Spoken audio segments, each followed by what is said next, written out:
கஷ்டப்படையில யாரும் வர்றது இல்ல. கஷ்டப்படையில எந்த சொந்தக்காரன் வரா சொல்லுங்க?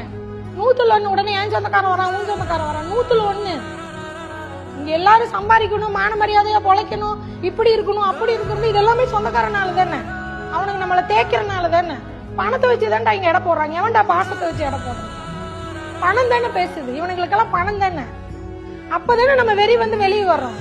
நான் சம்பாரிச்சு காட்டுறேன், இந்த பணம் தானே, இந்த பணத்தை வச்சுதானே நீ என்ன கேவலப்படுத்துற, அந்த பணத்தை நான் சம்பாரிச்சு காட்டுறேன், நானும் பணக்காரன் ஆகிறேன்னு தானே வெளியே வர்றோம்.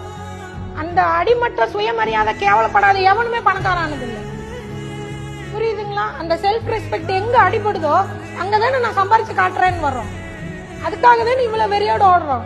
3 நாள் தூங்காம 4 நாள் தூங்காம, பீரியட் டைம்ல ஒரு பேடு கூட மாத்த முடியாம, சோறு இல்லாம தண்ணி இல்லாம எங்க கஷ்டப்படுறோம். நம்மளுக்கு எவ்வளவு பிரச்சனை இருக்கு. அத்தனை தாண்டி எதுக்காக ஓடுறோம் சொல்லுங்க? அந்த வெறி